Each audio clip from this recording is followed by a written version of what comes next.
previous video that you saw this part of the tutorial video. This actually comes with your textbook, but I want you to watch these so you can understand how the techniques to draw the multi-view.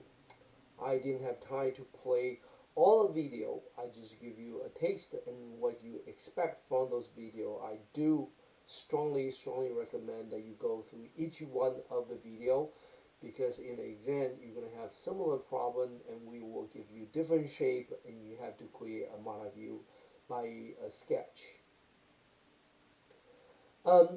Once you finish all of them, then you go to the next, which is the lab for today.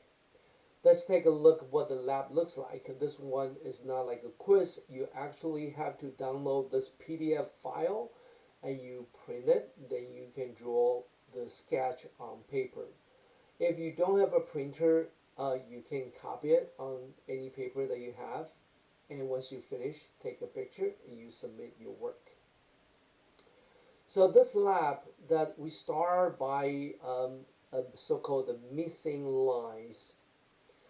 The top here is one object multi-view. So this is the object you are looking for. And these three represent a different way of looking at the object. You hear the previous video talking about the front view. Normally we put the front view at this quadrant, which is third quadrant, that represent the front view. And that view is to view your object from this point. So from the lower left corner and look at the object, and that is what the projection of the object looks like. Okay, that is what this is. The top one here is called the top view. That means you look at the object from the top down, and that's what the object looks like. And this one is called a side view. That is looking from the right lower corner in this way. So go to the northwest. That is what it is looking at. So you have top view, front view, and side view. You need to complete these three views. Now, why do I say complete? Because when you look at this object, there's some missing lines they didn't finish in any or both or all of them. I can just give you one example. If you wanted to draw the top view, which is this one here that you down from the top, you're going to see a line. If you look from the top, you're going to see the line of this one here. This line goes straight down to here, so this line will overlap with the line at the bottom. And where is the line located? The line is located at 1 unit of the grid. So if you draw the line should be somewhere around here. Go straight down, because this is where this turning angle is this one right here. That means the line project at this position. So you should have a line at here. Similarly, if you look on the right hand side, which is this one here, this is an angle, and that angle is the angle surface at here. And this line here represents the line that extended from the top turning point at here. That means you should have a line along this direction as well at this position. So you should have a line at here, you should have a line at here. That complete your top view. Okay, and so your goal is to use these techniques that you watch the video, finish top, front, and side view. Sometimes there's no missing line. I will say this one is a complete. There's no missing line at here. And be careful, some of the things you cannot see it, but there is a line, and which is what we call the hidden line. and give you an example what a hidden line is that you are going to have a hidden line on this view right here. You are also going to have a hidden line on this one as well. Where is the hidden line? The hidden line is there is a line, but it was blocked by the material, and which is the line due to this the bottom notch. This bottom part that you have a cutoff, a triangle cutoff, and you are going to create a turning line at this angle, which is due to this angle at here. So the line go all the way down, which means you're gonna have a line go all the way down along this direction, which is at this position. So you're supposed to have a hidden line at this location go all the way down. Okay, that represents you project from the top. You cannot see the line, but you know there's a line below this material, this flat surface up here, and you have to draw the line. And that line is what we call a hidden line. Okay, so that is the first part. The second part is very similar to that. Now we give you an object. This is a three-dimensional object. This is what we call the front view, looking at this position. This is so-called a side view, looking from here, and then you should have a top view. So there's a missing top view. You have to finish the missing top view. Now be careful when you do this. You have to make sure the size is all the same as proportional to these two views. And the next one is that we increase the complexity of the assignment. And this one here, we don't give you any of the view, but we will only give you this one here.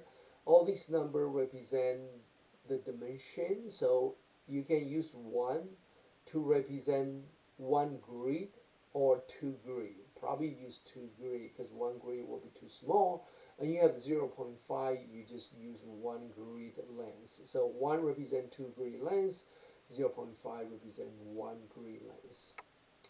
Use this one as the front view, then your side view will be this one here, your top view will be coming down from the top like this. Finish these 3 views on this grid paper or any of the paper that you prefer. I do recommend that you use a grid paper because it will see the dimension more closely. It also helps you to find where the line should be. Okay, so they're related. Alright, the last one is very similar to the previous one. It's just another different kind of object. And we want you to do more practice so you understand the skill of drawing a multi-view. Again, this is going to be one of the questions, at least in your first exam. So put some time, do this, think about that. Is it complete? And are you missing any of the line? Are you using the same scale proportional to the different view? That is crucial point.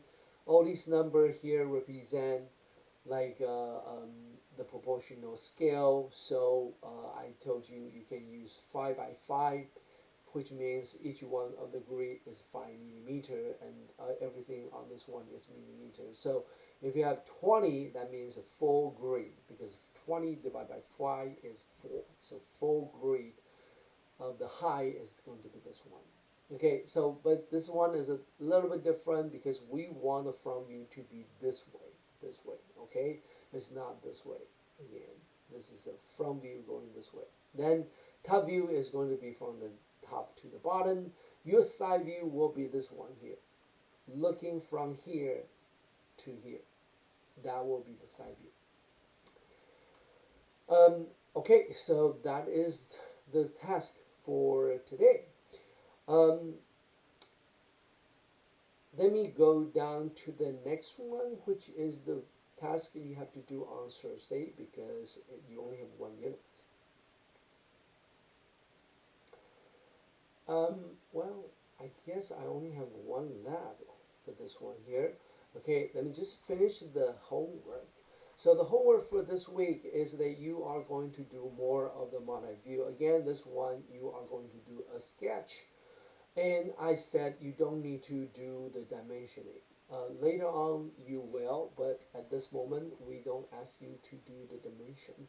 So what is the dimension? The people ask me about that. So dimension meaning these things. You see the two bars to represent where to where, and there's an arrow go across these two bars to represent from this point to this point. The dimension is 25, and this unit is going to be millimeters. So that's 25 millimeter long on this object from here to here.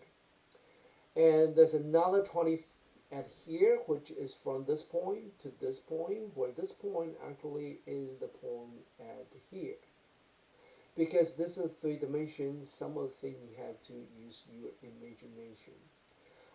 If you look at this shape, one thing I want to remind you, and most people make mistake, is at this point here actually. So if you look at the top surface, it's like a shape of P without the center cut off. So it's like an X, right? And then if you go down to this one here, it looks like it's the line below this line. Actually, it is offset. It's actually going inwards, then go out. So it's not straight down. It's actually going inwards and then go out. The way you can figure it out is this. So if this one is 25, and this one from here to here is 20, and you add them together, it will be 45.